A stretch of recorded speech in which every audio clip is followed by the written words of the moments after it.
Mon prochain invité a toujours rêvé de devenir écrivain. En 4e année, son institutrice l'avait d'ailleurs pressenti. Pour la sortie de son plus récent livre intitulé « La terre de William Bates », je reçois l'écrivain Roger Gariepi.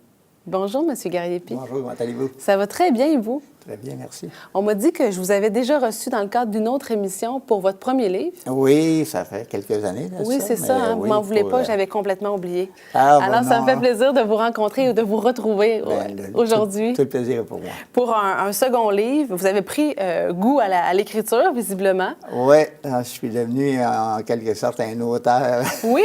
Bien, à partir de quand vous vous êtes dit que vous étiez un auteur? C'est peut-être une question un peu philosophique, mais moi, je me pose cette question-là souvent. Bien, surtout après, une fois que ton deuxième roman est accepté, je dirais. Là, tu te rends compte que ça confirme parce que même le regard des autres change. Le premier, ils se disent, bon, il y a tes chances, il est accepté. La chance du débutant. Oui, mais il y a eu une inspiration pour un, mais après ça, ça va finir là. Tandis que quand tu es accepté pour un deuxième, là, ils disent, oh, c'est du sérieux. Oui. Là. Puis vous avez, on peut confirmer ça aussi, vous avez du succès au niveau des ventes. C'est pas peu dire, c'est important. Au Québec, 3000 copies, on dit environ pour un best-seller. Vous êtes tout proche, déjà. C'est sorti en novembre. Oui, c'est ça que j'ai su via votre attachée de presse, Mme Villeneuve. Alors, pour les gens qui sont intéressés justement à la terre de William Bates, ça rapporte, en fait, la base d'une histoire vécue et de fiction. Alors, racontez-nous ça un peu. En fait, en cherchant un petit peu dans les archives, qu'à un moment donné, je suis tombé sur ce sujet-là, qui était l'histoire d'un paysan qui a tout perdu parce qu'on a fait une magouille pour lui enlever sa femme et pour lui enlever sa terre. Et puis, quand j'ai lu un petit peu de la façon dont ça s'était déroulé, j'ai dit, il faut absolument que j'écrive sur ce sujet-là. En fait, on a utilisé le fait qu'il levait le coude un petit peu. Il utilisait pas mal l'alcool. On a profité de son défaut principal, qui était, dans le fond, l'abus de l'alcool, et aussi du fait qu'il était une nature volage. Oui.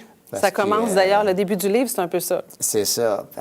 C'est pas un enfant de cœur. Hein? Ouais. Alors, on se rend compte que cette personne-là, il n'est pas vraiment le plus sympathique au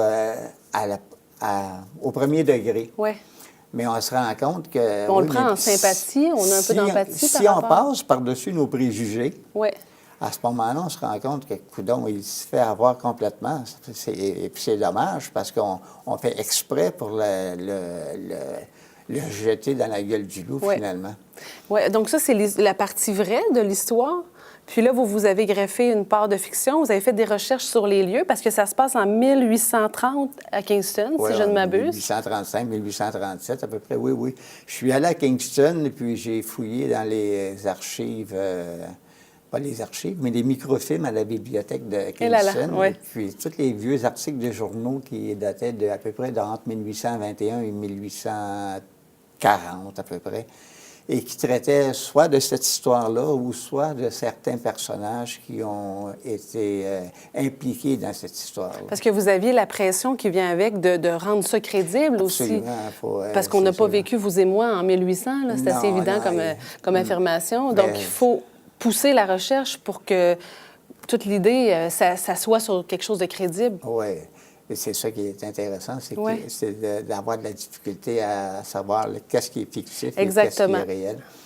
Mais en fait, ça, c'est le talent de l'auteur, si je peux dire. Puis vous avez fait le pari, je ne veux pas vous couper, mais vous faites quand même le pari que votre personnage principal, M. Bates, n'est pas, à première vue, quelqu'un qu'on prend d'affection. Puis souvent, les auteurs vont faire en sorte qu'on prenne d'amour un des personnages pour avoir envie de poursuivre l'histoire. Donc vous, c'est à un autre niveau que ça se passe. J'ai trouvé ça extrêmement fascinant comme façon d'écrire, d'approcher le personnage.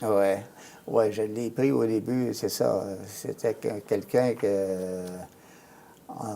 On ne donnerait pas cher de sa peau, comme on dit. Oui, exactement. Mais finalement, non, on l'adopte, puis on se rend compte que c'est ceux qui sont derrière, des gens qui sont comme des notables, qui sont bien en vue dans la société. Et apparemment qui sont, honnêtes. Sont eux vraiment qui sont pas tout à fait corrects.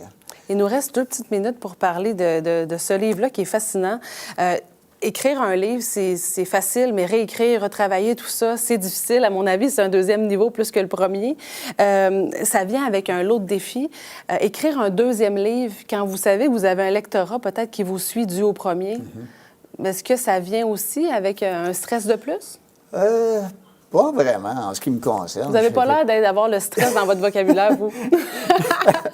Pas vraiment pour moi. Je ne veux pas parler pour les autres parce que je ne sais pas tout le monde comment ils abordent leur livre. Mais moi je me fais plaisir en écrivant, pour être la première des choses. Et puis, je pense aussi à faire plaisir aux lecteurs, aux lectrices, parce que, dans le fond, c'est pour eux que j'écris. C'est pour moi un petit peu parce qu'on se défoule en écrivant, on passe nos idées, on passe nos émotions, nos messages. Mais c'est d'abord et avant tout pour les lecteurs. Eux, mon Dieu, des fois, ça les fait s'évader de leur quotidien.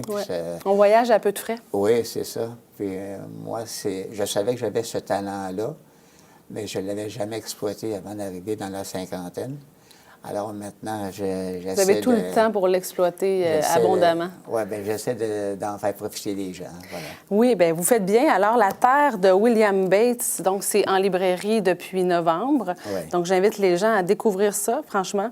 En terminant, est-ce qu'il vous reste des idées dans votre malle d'auteur là, pour un prochain? Bien, je suis en train d'écrire un prochain roman, un autre roman historique, et puis c'est sûr qu'il va y en avoir d'autres après également. Oui, bien, je pense que ça connaît un certain succès aussi, les romans historiques au Québec. On est très heureux de découvrir. Ferré, en tout cas, là, c'est ça. Là. On est très... on a beaucoup d'intérêt naturel vers ce genre de livre-là, si je ne m'abuse. Puis quand c'est bien écrit, bien, ça aide à aimer ça encore plus. Merci infiniment. Fait que je viendrai En fait, on vous recevra une 3e fois. J'aurais oublié que je vous ai déjà reçu, puis je serais très heureuse de vous recevoir à nouveau. Ça me fait plaisir. Merci beaucoup. C'est toujours un plaisir de vous rencontrer. Merci, vraiment. Merci.